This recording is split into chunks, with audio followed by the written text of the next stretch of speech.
Arsenal Industries presents NBA Draft Profiles, D'Angelo Russell, point guard. Russell is from Ohio State University.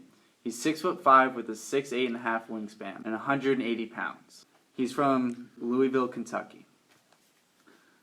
Russell could have added weight during this offseason, but he's a very versatile player.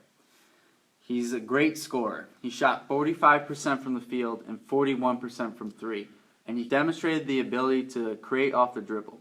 He can either shoot off the dribble at will, he can cut through the defense and weave and create for his teammates. This is another great aspect of D'Angelo Russell, and the reason I feel he's a point guard in the NBA. Great passing ability. Averaged around 6 assists as a college freshman, even on a team with a point guard who also averaged around 6 assists.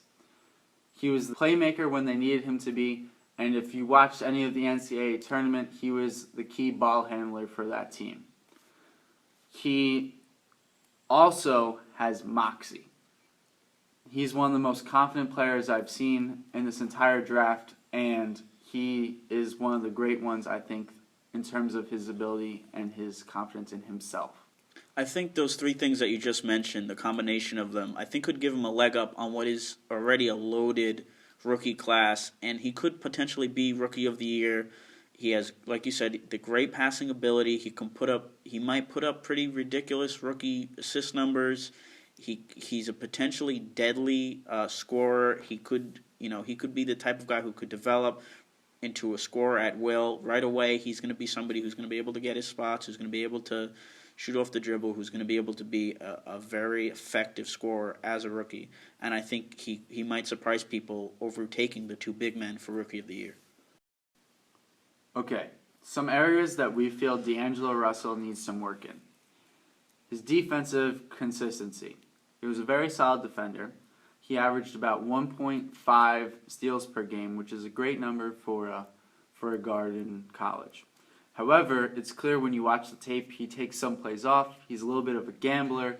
I'm not sure if that's him being a little bored in college on defense, taking some plays off, but in the NBA, he's going to have a more razor-sharp focus on the defensive end. Also, a couple more things that we think that are not strengths for Russell and things that may become hindrances for him in the NBA. The first is his explosiveness. By no means is he a very explosive player. You won't see him rise from the free throw line and dunk on anybody. He's not a Blake Griffin. He's not a LeBron James. He also needs to improve his shot selection. Like I was mentioning earlier, if you watch any of the NCAA tournament, you saw in the Arizona game he had a terrible shooting game. Now, maybe part of that is he forces shots because his teammates weren't great at Ohio State. Maybe some of that is him thinking he has to do more because his teammates weren't great at Ohio State. But no matter what it is in the NBA, he's going to have to be a smarter basketball player. I think that's definitely true, and I think the biggest weakness that you mentioned was his defensive consistency. But I do think that that's something that could get better through the years for him. You know, a lot of people talk about how when you get embarrassed on defense, and in today's social media world, someone falls asleep on defense, it's going to be all over Twitter, all over Facebook, and that can motivate a guy to get back and get better and try to be better on defense. Exactly. James Harden took all the punishment he got for his defense from last season. Yes. Worked on it the entire offseason, was actually a above-average defender, which may be surprising to some people to hear, but he was an above-average defender in this year's NBA. Yeah. As far as D'Angelo Russell's prospects in terms of this NBA draft are concerned, we feel that he should go to and he will go to the Philadelphia 76ers. We think Sam Hinkie is just too smart a guy to pass up on this much of talent at the number 3 spot in this year's NBA draft. I feel that he can run the show with some of these big men that he's brought in. Granted, Nerlens Noel is the only guy who's currently playing on the roster. Dario Saric is in Spain. Yes. Joel Embiid was supposed to be back for this year's season, He's hurt again, so we're not sure.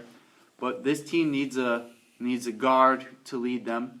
We're not sure if he's going to be a point guard or a shooting guard, but I think he'll be a point guard at least to start.